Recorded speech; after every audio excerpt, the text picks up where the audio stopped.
Okay, welcome everyone. I think we are going to get started. Want to be mindful of people's time and make sure that we get everybody out and back to their day. So, everyone, can you hear me? Okay. Okay, great. So welcome. I'm Judy Gadiel from Evolve Giving Group, and we're so happy to have you all here. I'm excited to have a guest with us today, Meg DePumpo, who is from Fire Belly Design, who will introduce herself and share with us also. So as I said, we are going to jump in. Our webinar today is around taking your fundraising, your year-end campaign to the next level.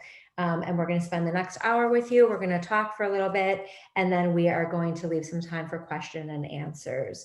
You can chat questions in the chat box. You can chat them at the bottom of your screen in the Q&A, and we will be kind of mindful of them as we are going along. Also, we know that a number of people submitted questions during the registration part. So Meg and I both took a look at those and tried to incorporate those questions in our presentations today. So hopefully we can address most of those, and if not, we'll have time to follow up with them after. We also are recording this, so we'll make sure that you all have a copy of it following the webinar, and you can feel free to share that with people and watch it again if you would like. So I am going to share my screen and we will get started. So I was talking to my father last night and mentioned I was doing this webinar, and he told me that I have to start with a joke. So here is my joke to start with, which is something that I actually had seen ages ago and then dug it up today, which I thought was very funny, just about fundraising and the many hats that we play as fundraisers, and the fact that people don't actually have a sense of what we do. And so just kind of a nod to really like all of the roles that we play in fundraising and all the different hats we wear. The next one is just a little bit more positive around really what we're doing is not just making ourselves crazy, but really we are out there really supporting the organizations that we work with and bringing about change in the community. So just wanted to share those to get us started. So as I said, I'm Judy Gadiel, work with Evolve Giving Group, which is a consulting firm based in Chicago. We work with nonprofits kind of across the spectrum, mostly in Chicago and nationally, and some clients and organizations internationally as well. So again, we're really happy to have you here. We host a number of different webinars for our clients and the community on a range of topics, and we'll make sure that you have all of our information following today. I'm going to turn it over to Meg to just do a quick introduction for herself before we jump into our material. Hi, good afternoon, everyone, or good morning if you're joining us from the West Coast.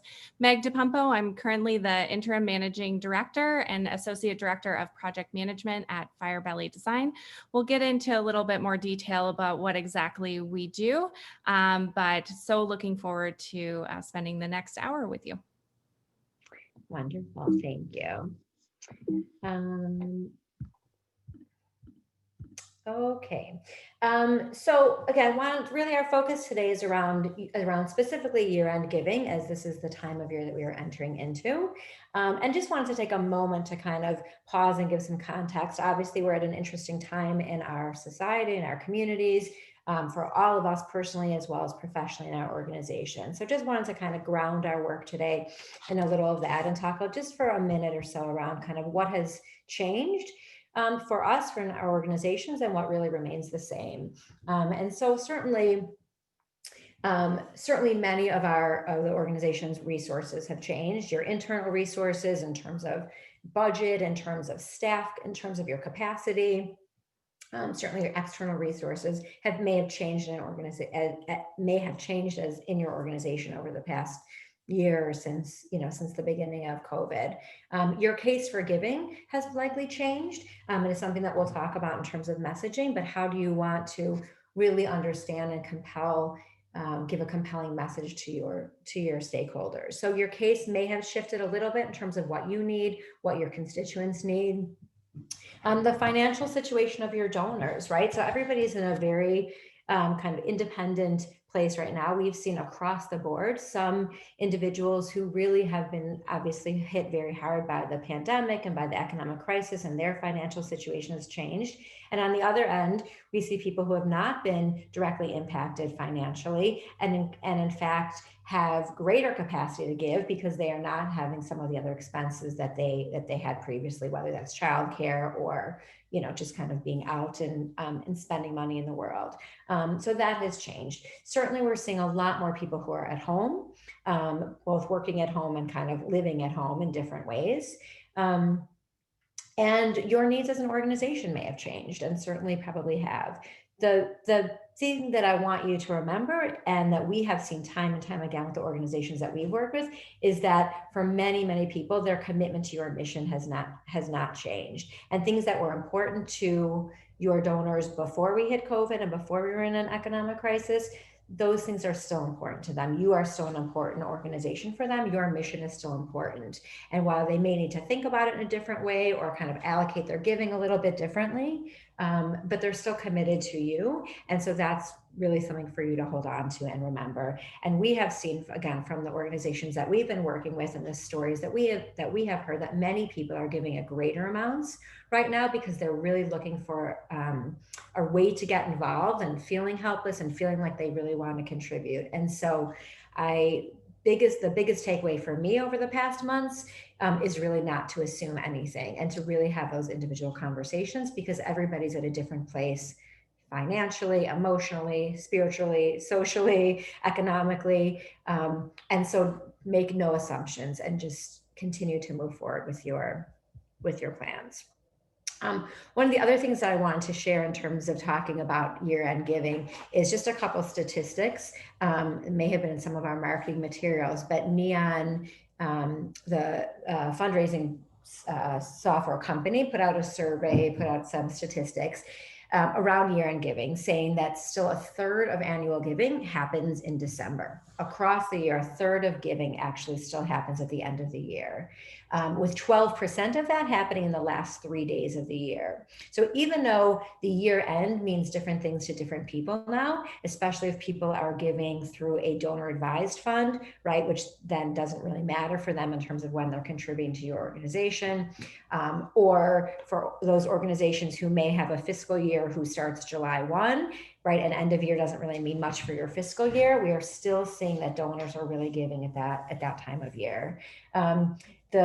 The report also went on to say that more than half of nonprofits start their year-end planning in October, and we are at October 28th. So if you are just starting your planning, you are in a great place.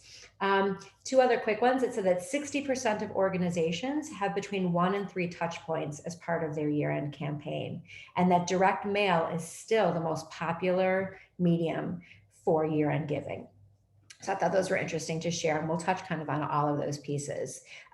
Do a general overview for you when we talk about year-end campaign and what kind of the basics are. One of the questions that came up from during registration was, what is the time period when you think about year-end giving? And for us, we think about that in terms of a large campaign that's touching over multiple months and multiple components and multiple audiences. So there's no one size fits for any donor. Meg's going to talk a lot about that in terms of audiences and messaging and how you think about those for different people. But we really look for, most of our organizations are launching some sort of appeal starting in November. Ideally before Thanksgiving, if people can, but starting in November, including Giving Tuesday, if that's an avenue that makes sense for you in terms of your population, and then going throughout December. Sometimes, again, if you, depending on when your fiscal year is, if you have flexibility, you can even go into the beginning of January and catch some of those kind of back end gifts. So really, it's looking at a multi-year time frame that has multiple components, and you may have direct mail and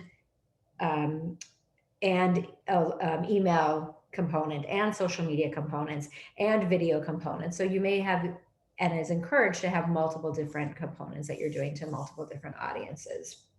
We're going to talk a lot about how you involve your leadership. Again, Meg's going to focus on kind of audiences and messaging, and talk a little bit about appreciating your donors, some back-end support, which is kind of the least exciting part of it, but one of the most important pieces of it, and then to talk a little bit about analyzing your data post-campaign. Just a couple pieces I want to touch on around kind of preparing your list. Lots of times I hear from people, and certainly when we're in this environment right now, people are not in their offices, to think about switching from print to direct mail, and how do I want to think about that, and does both make sense? Should I just do one? So one of the most important things, I think, a very practical thing for you to think about in that is, what does your list look like? Right? So many organizations, especially organizations who maybe have an older donor base or who have been around for many, many years, still have the bulk of the contact information on their donors is a mailing address. And so if you decide to go all digital, you run the risk of really missing out on some of your most loyal donors who have been giving to you through the mail for many, many years. So in terms of even just the most practical of matters, I would say really take a look at your list and figure out if you are able to make a switch to, and this says print versus direct mail. So that's meant to say electronic versus direct mail. But to really take a look at your list and understand how can you best reach your audiences, what kind of contact information that you have, and to make sure and merge both of those things together. Meg's going to talk about list segmentation, so I'm going to skip over that. Now is also a good time to think about expanding your list. So many of you likely have had contact with new people that have emerged over the past couple months as volunteers. So maybe people have more time, they're connecting with you in a different way. So make sure that you are adding their information to your contact list of who you want to reach out to during the campaign. There may be people who have signed up for your newsletter, maybe people who have signed up for online programming that you have offered that are not in your regular list of donors. So just make sure that you're taking those and bringing them towards your to building up your list, and certainly reaching out to your board members and asking them to add some names to that list. We'll talk more about that in a moment. The last thing I want to talk about in terms of really how do you reach your donors and how do you best connect with them is to make sure that you are personalizing your ask. And that looks like there's many different ways for you to do that. And you have to kind of figure out what works best for you and your organization, and what is your bandwidth, and what kind of data do you have, and what is your capacity to do that. So whatever way that you can, the more personalization that you can do is better, and is always seen. We have always seen that the more that we personalize, the greater likelihood that people are going to give and that they're going to increase their giving. So a couple ways that you can do that. So one is around certainly having, whether you're doing print or electronic, to be putting the person's name. It might seem like an easy thing, but we don't want to be saying just dear friend. Even if you're doing that through an email, that you can add the name of your donor or your prospective donor. When possible, if you can add what somebody gave last year. So, dear Meg, thank you so much for your last year's gift of $250. Please consider increasing to $300 this year. And see, Meg's nodding. She would say yes. So we always find that the more that we can, again, that personalize it, and when we can ask for a specific amount, that people likely give towards that amount. Most people have no idea what they gave you last year. And so for you to remind them and then ask them for a specific amount, we've seen time and again that people are moving towards that because you're asking them specifically. If you can engage your board members and your leadership, or yourself, or people on your staff, to write some personal notes or do some personal outreach, they can happen via email right now if you're not able to get your board members printed letters to sign. But the more that you can personalize those asks, the more you're going to connect with your donors, and people are going to tend to give more and give again in that way. So talk just a little bit about the role of the leadership, and then I'm going to turn it over to Meg. So your board members are a really important part of any kind of giving that you do. I'm sure this is something that everybody knows and nothing new to hear, but just to give a little reminder kind of the important pieces. So every one of your board members and any other people in a volunteer in a leadership role in your organization, you want to make sure that you're asking them to give you a gift and to give early on in the campaign, right? So early on in this appeal, if they haven't yet given to you, right, during this time. And that's important for many reasons. One is because if your leadership, if your board members are not contributing to your organization, what is really the motivation for anybody else to give? And you want your board members to be involved in asking. And it's much easier for them to be able to ask for a gift if they've already made a gift themselves, right? So making sure that your board members have opportunities to give early, and whatever is meaningful for them, which may likely varies from person to person. Your leadership can help share the contacts, as we talked about in building out the list. They can share their contacts to help and broaden your reach, and give you some names of people or forward it along themselves, the communication. So they can be sharing their contacts with you. Your leadership are wonderful ambassadors for you to help and tell your story. So they can tell that verbally to people. They can share that in emails. They can,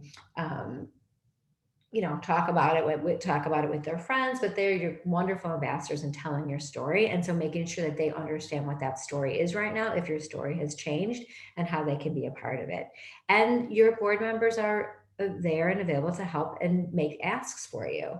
And again, whether that's picking up a phone call and going through a list of donors that you're asking them to reach out to, or that's having them forward along an email to their contacts or to other contacts in the organization, or they're able to write a personal note and tailor a letter that they can send to their contacts. There's many different ways for them to be asking for gifts.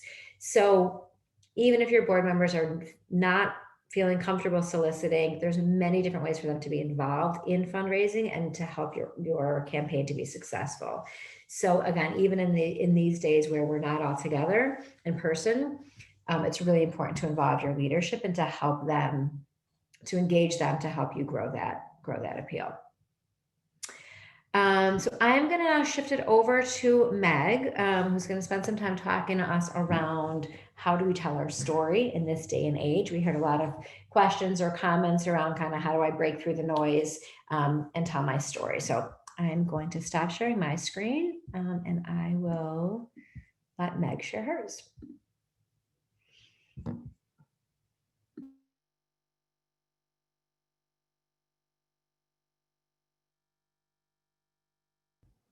All right. Can you see my screen? All right.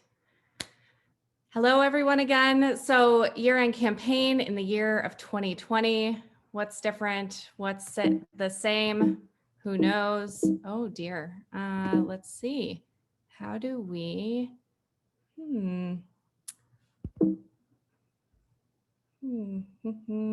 Hold on one sec. Of course, it wouldn't be 2020 if we did not have an issue with technology.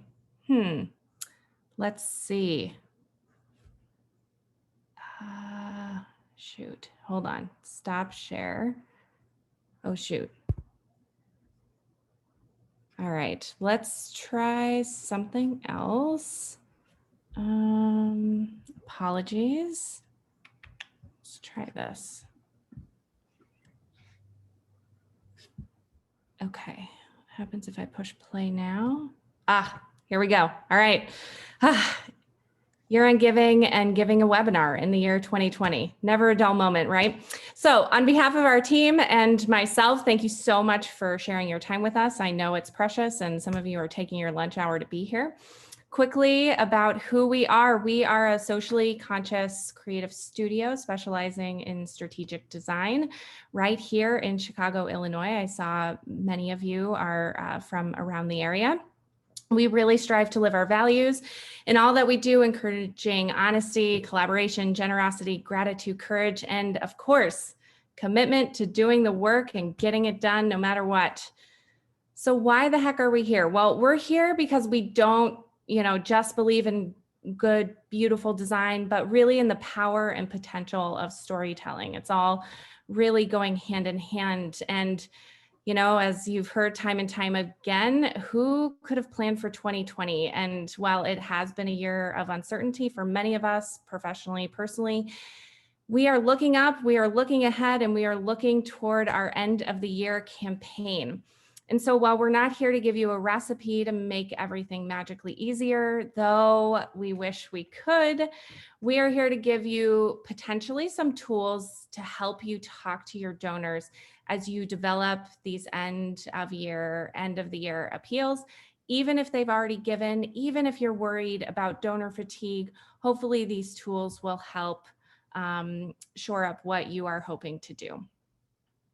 One thing that we always encourage clients to do is, and something that really helps focus the messaging, is a practice of asking how might we questions. And so as you're approaching this end of the year campaign, we encourage you to ask these broad questions that will help you frame up and sort of focus in on what exactly it is that you're asking.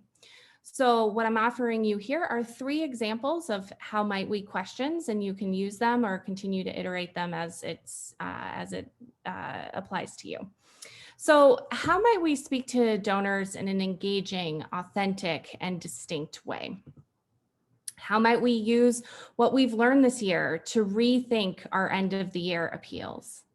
And of course, how might we stand out as we ask for donors' time, attention, and yes, even resources?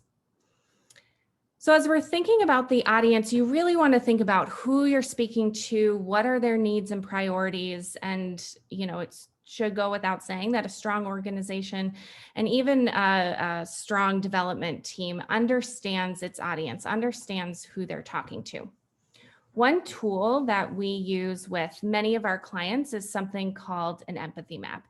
And so while you all will absolutely have access to these slides and the PDF, this particular empathy map is linked, so you can use it.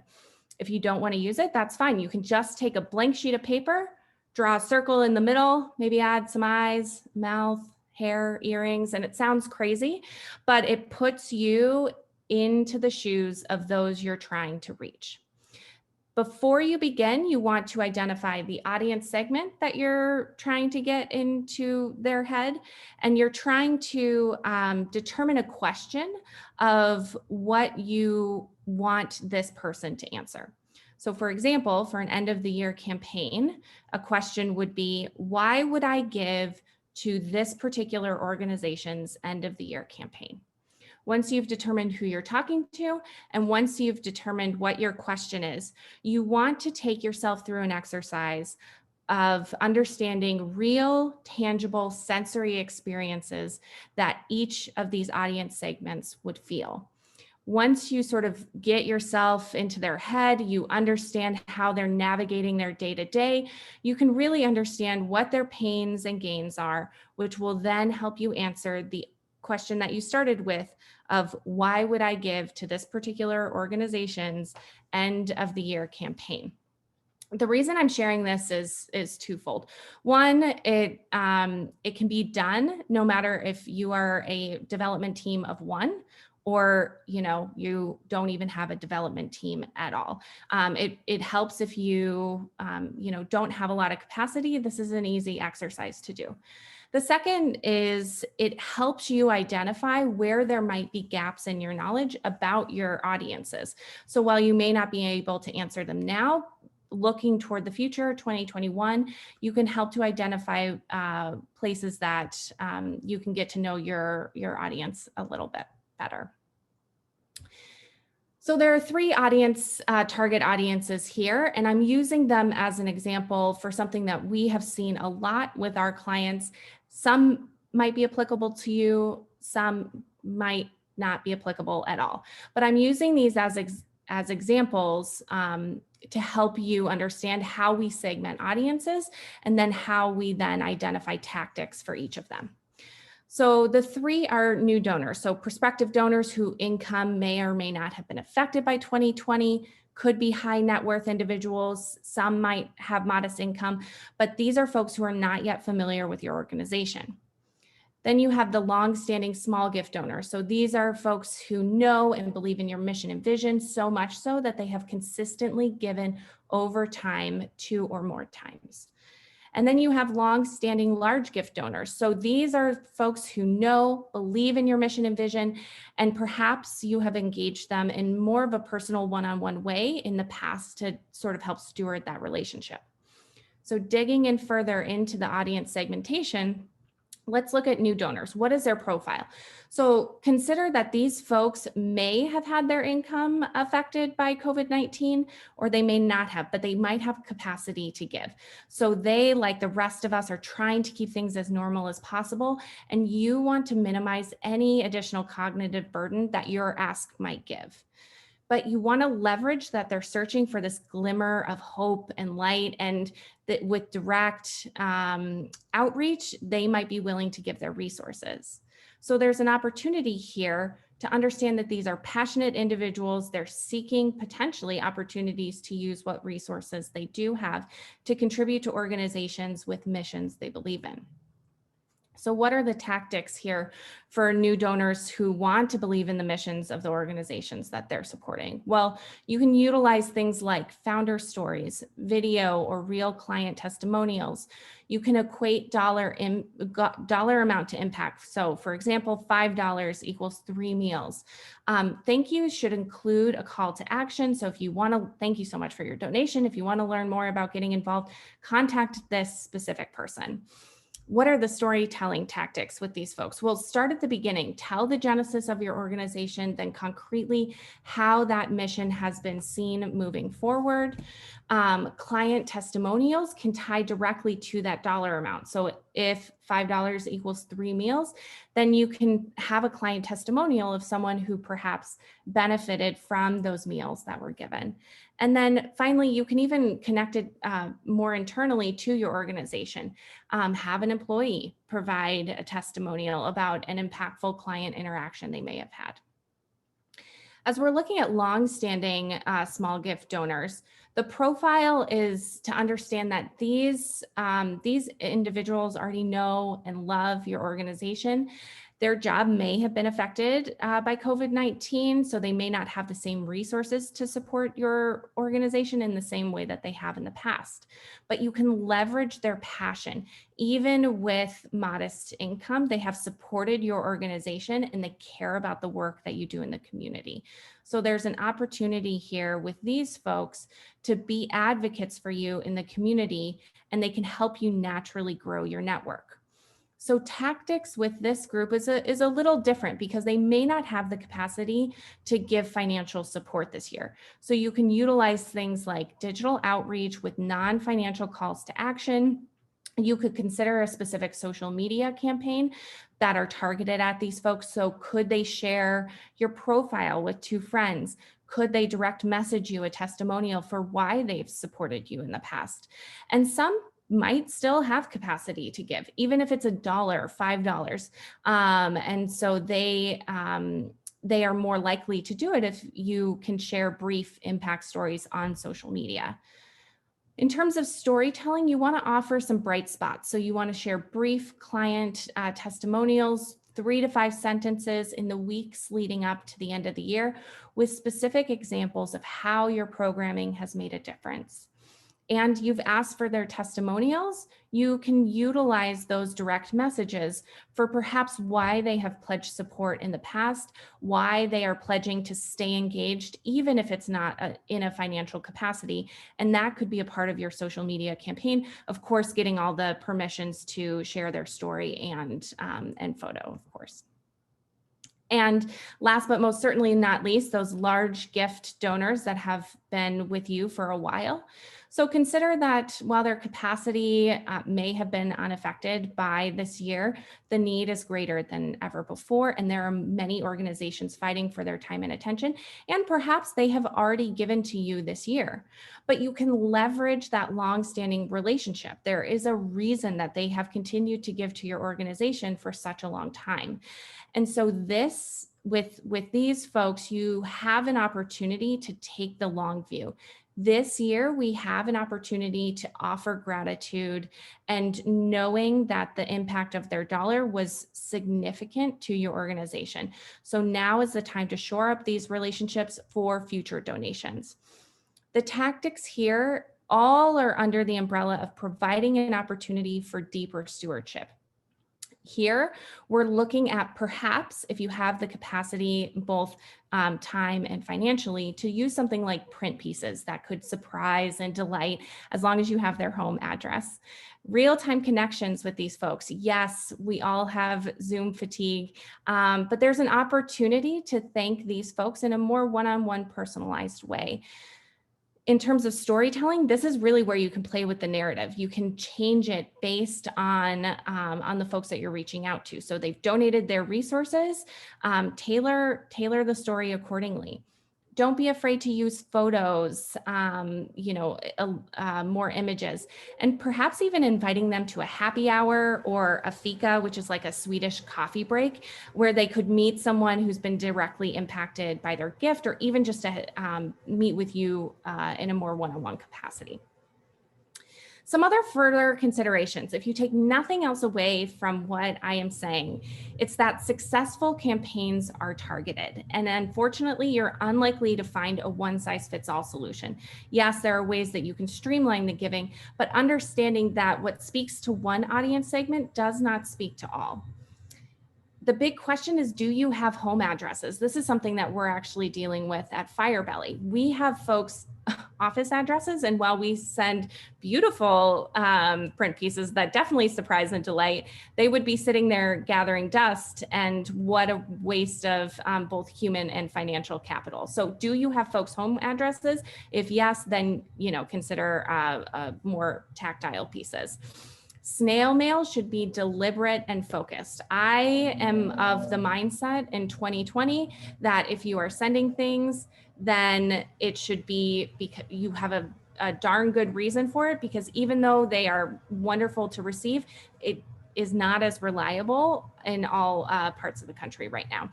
And then reading, this sounds silly, but reading everything out loud, truly, if you are stumbling on words and phrases as you're reading your end of the year ask out loud, folks, when they're reading it, will also stumble over it. If you're going digital, some helpful tips and tricks. Less is more. So people read 20% slower online. People's eyes are already fatigued by being online all day anyway. So what does that mean? Well, it means less copy, and it also means that white space is your friend. It's okay to have white space. Thinking about the copy specifically, short words, short sentences, short paragraph. So long chunks of text should be broken up into little snippets of about 50 to 75 words. That's just helpful online and honestly in print pieces too.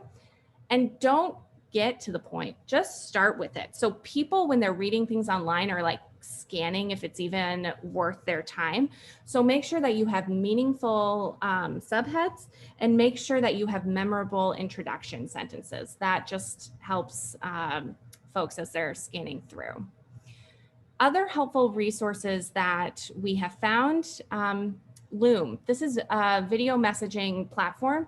So if you are sending something digitally, but you want to make sure your beautiful shiny face is included, they can actually see your smile instead of having a mask, you can send it as a video message. It's sort of like a screen share. It can be, a little more personal.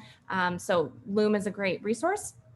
Another one, if you are not using it, is Canva. So social media and marketing graphics that essentially anyone can use.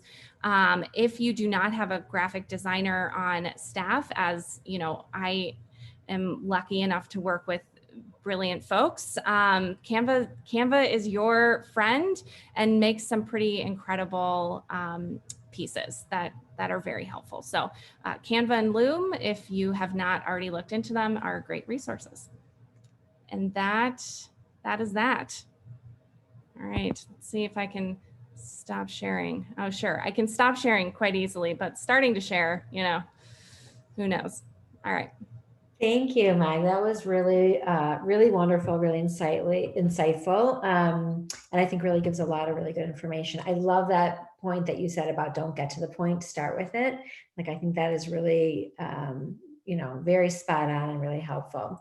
A couple of things I want to just expand on a little bit, and then we'll talk about some other things and have time for questions because I'm sure people have comments and questions. So you talked a lot about stories and messaging, and I think one thing that's really important for us to remember is that you want to be able to share that with your team. So you want to be able to share those stories with your board members, share them with your staff so that everybody understands again and is able to kind of talk about the messaging in the same way. So if you're spending time doing those mind maps, I love those brainstorming and how do you really get into the mind of your donor, of your prospective donor.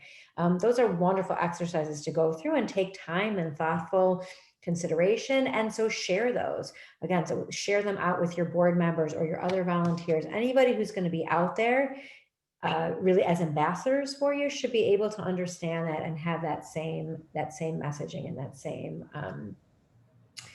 Yeah, I love that idea. And even if you share it internally with your employees, like they can be some of your biggest advocates. And there is an internal morale boost that you get in reading the impact that their work has. You know, it can be hard, especially doing it day to day. It can feel monotonous.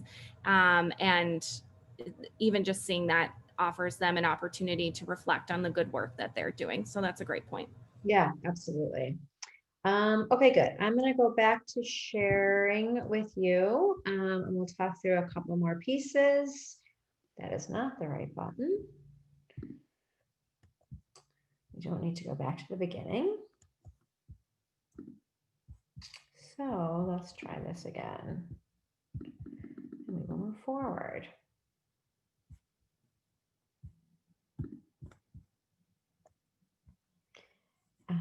Okay, sorry about that. Play from current slide. Okay, great.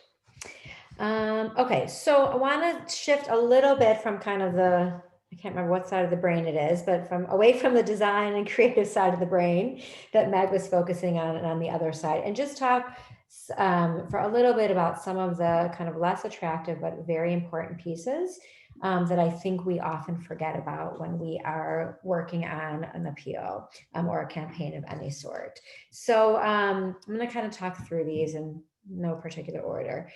You want to make sure that your data is clean and consistent. And so now you have a little bit of time, maybe you're home, maybe you can take some more time and really look through your data and understand what does that look like. So we talked about whether you have mailing addresses or just email addresses. Do you have phone numbers? Do you have stuff on different lists that you want to merge together?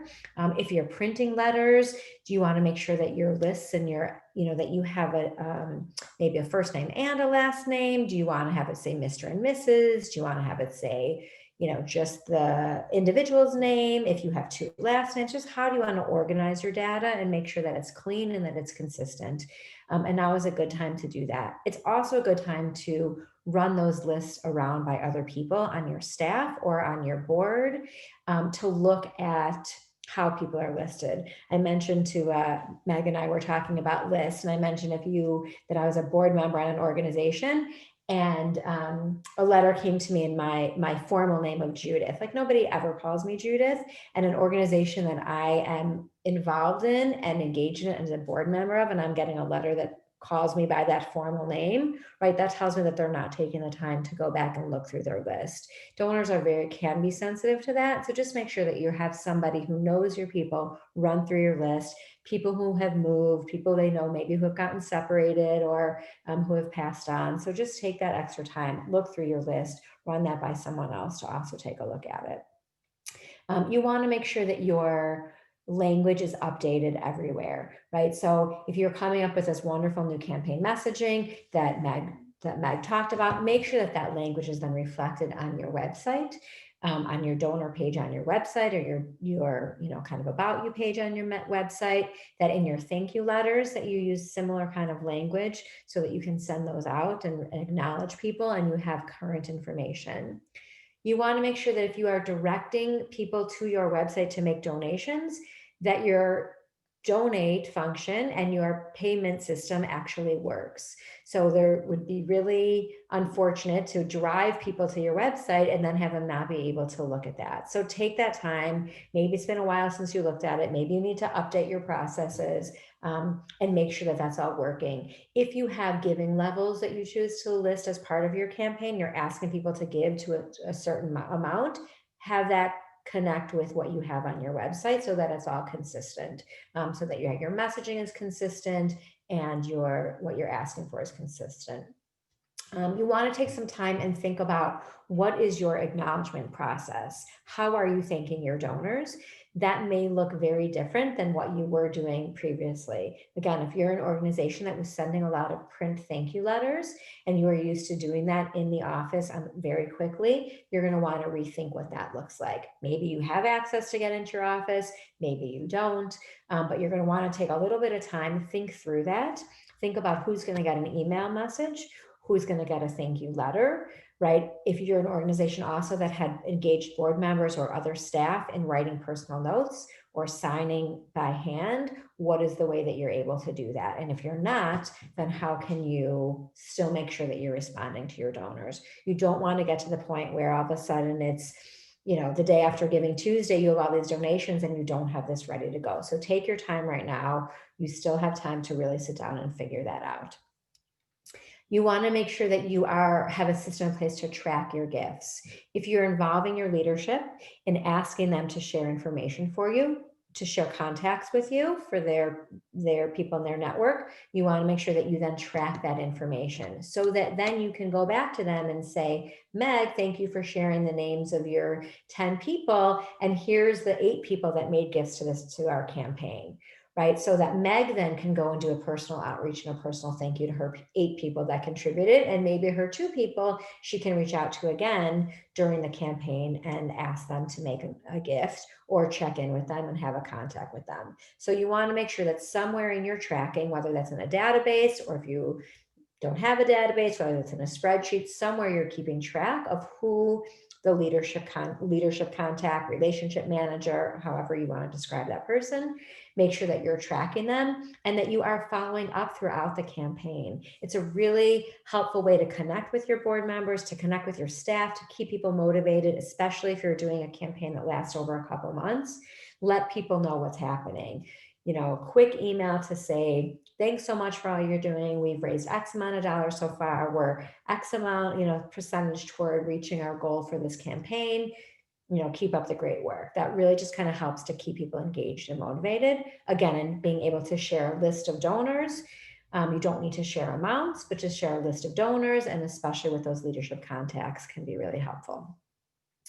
You want to make sure that you have a timeline for yourself and for anybody who's involved in helping you as part of this campaign, whether you're a one-person show or whether you have a team of people, so that everybody understands what are we doing, what is our timeline, when do we want communications to go out, who is responsible for which pieces, right? The person, maybe there's somebody else who's doing your electronic communications. There might be somebody else who's processing gifts and processing letters, right? That might be all just you as a one-person show. So whatever that is, having a plan, making sure that anyone who is involved does have that information so that they can support you and be on time with you is really helpful for everybody, and have people kind of sign off on that so they understand that.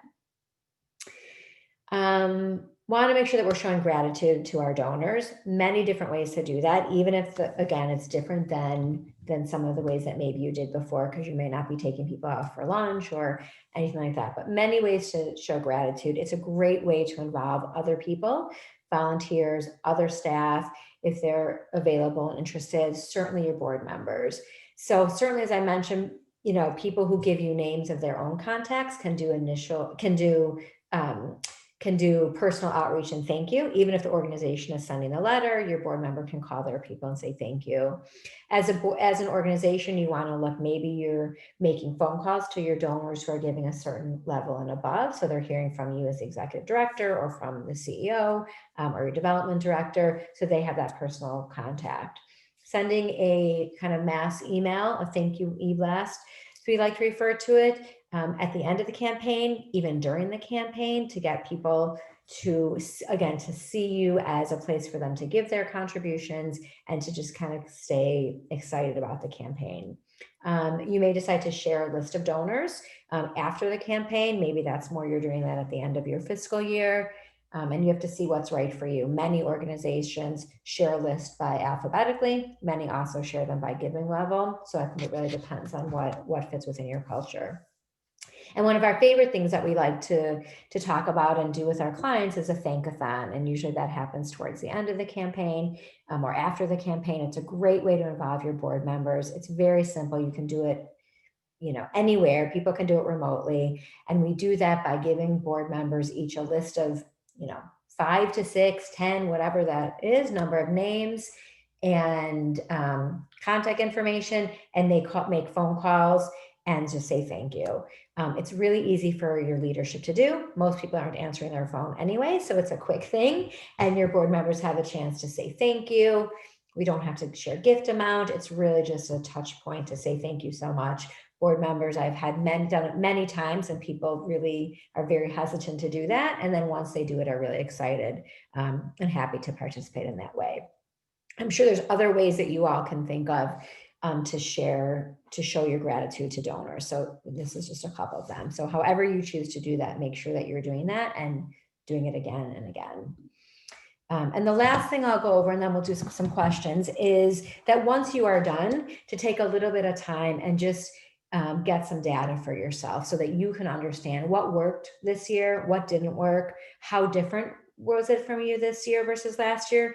We have worked with a number of organizations who obviously switched to virtual events this year throughout the spring and in the summer, and found that they raised more money this year than they did last year. Their expenses obviously were down and people were extremely generous in giving. So you may be surprised, but it's really helpful for you to have that analysis. You want to look at, what did we do this year compared to last year, compared to the year before? And if you've never tracked that before, this is a great time to establish a baseline.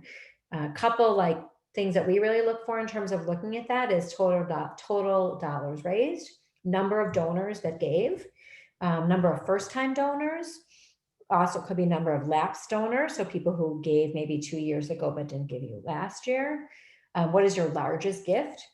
How many donors did you have that repeated from previous giving, and how many donors did you have that increased their gift from last year? You can also look at any donors decreased from last year. There's other things that you can use to compare, but these are some of the top ones that we like. So again, helpful for you to have this to compare or to establish a baseline for moving forward. And then you can take a breath, celebrate your success, and then jump right back in to your next one, because our calendars just keep going and keep going. So I'm going to stop there. I think that's all our kind of formal presentation. I know we have a number of questions, so thank you for everybody who is putting those in the chat, and again, who submitted things before and are putting them in the question. So I'm going to just read a couple of them and we'll go from there.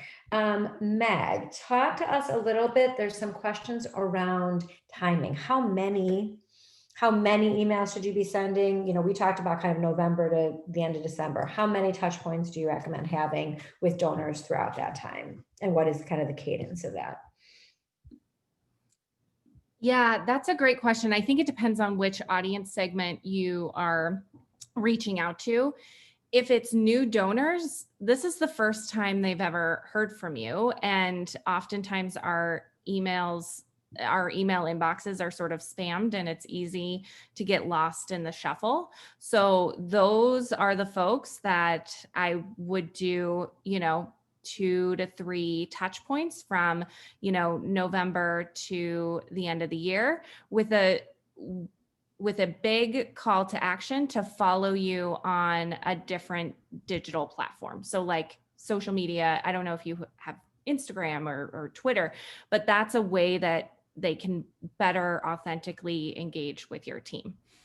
If it's someone like a long-standing donor, regardless of if it's a, small amount or large amount, hopefully those appeals are a little bit more tailored. And so perhaps it could be more of a mass email at first, focused on like that specific audience segment. And then if you have the capacity on your team, divide and conquer to be able to individually follow up with, if you sent it out to 50 people and you have 5 folks on your staff, then each of you can follow up with 10 folks if you haven't heard anything in 2 to 3 weeks. Yeah. Wonderful, great, thank you. There was a question around Giving Tuesday. Question being, is there a value in participating in Giving Tuesday if you're doing a campaign? So I can respond, and then Maggie, if you want to add anything to that. So to me, Giving Tuesday is another opportunity, right, for you to ask for dollars. I would very much incorporate that in the campaign, and make sure that your messaging is consistent with whatever your messaging is of your campaign. I will also say, I think I've seen, and Meg, I'm curious what you think. I've seen Giving Tuesday be extremely successful for organizations who have a social media following and a social media presence. And I think if you're an organization that doesn't get a lot of action on social media, and that's not where you communicate with your donors or your constituents or your stakeholders, and that's not, something that you're familiar with, and again, as a platform that you typically use, you're probably not going to get a lot of dollars coming in that way on Giving Tuesday. But if that's something that you use already and that you can incorporate that as part of your messaging, so again, maybe you're sending your letter in November, you're doing Giving Tuesday right after Thanksgiving, and then doing a series of e-blasts and social media, through the end of December. I don't know, Meg, if you want to comment. Yeah. I had the awesome opportunity when I was in graduate school to be working at Forefront, which heads up the Illinois Giving Tuesday campaign. And the biggest thing that I learned, having participated in that first year that we did it, is the most successful campaigns are the ones that plan for it for the entire year. And so if this is something that you haven't planned for, but think, oh, maybe we can try it this year, I would use this as an opportunity to understand how Giving Tuesday works and watch those who are successful and understand perhaps the practices that they've put in place, and then start January 2021 to create that successful campaign, so that by the time Giving Tuesday 2021 comes around, you're ready to rock and roll. So like, for example, if your social media following isn't quite where it could be, put a strategy in place and put KPIs in place so that you understand, by the time November of next year hits, your goal is to increase your social media following by 25 to 30%, so that when you are asking for money on Giving Tuesday, it will be more successful. Great. There's a couple questions around kind of logistical pieces, around kind of where to give information. So there's a question around from Jamie Lake. Hi, Jamie, who is asking around giving, about sharing past giving amount. Where do you put that information in your appeal? So do you put that in the letter? Do you put that in the response card? So we've seen organizations do both. I think partly it depends on what kind of response card you have and where your donors typically go to contribute to you. So if you have a letter and a separate response and a separate reply card that people are going to typically, or many people will throw away the letter and keep the reply card, right? Because then that's what they'll use as the reply card to kind of remind them to make a gift. Or if they're good, or if you have a population that sends you checks and they're going to really use it and send back a pledge form, then you might want to have that on the pledge form. If you don't have a pledge form and you're just sending a letter and then directing people to donate online, then certainly I would include that in the letter. It also doesn't hurt to do it both ways if you're really not sure, right? So you can have that language within the course of the letter, and then certainly you can easily do that on your pledge card by asking people to make a certain, to put a dollar amount in that card in terms of when you're asking for their gift. Similarly, someone asked about giving levels, and does that lead to higher donations when you have a giving levels versus just leaving an open space for people. And in my experience, I've seen that the more that you can direct and ask where you want it to be, the more that people go in that direction. And we look at that also even in terms of on your website. So if you have giving levels on your website, people tend to go where you ask them to, or at least that gives them a guide. So if you're asking for, if you start your ask at $25 or $15, right, then people are going to think that that's kind of the level of gifts that you're looking for. So I would always recommend to kind of go a little bit higher. You always leave a spot for someone to do other, and people will give.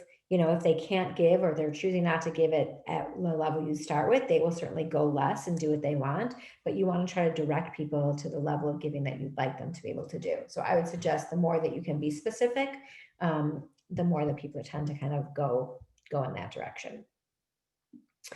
Meg, there's a couple questions around current events.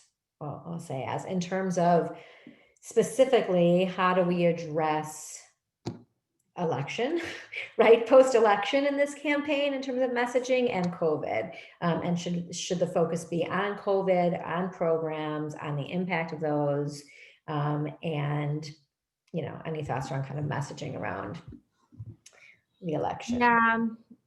Yeah, what a question.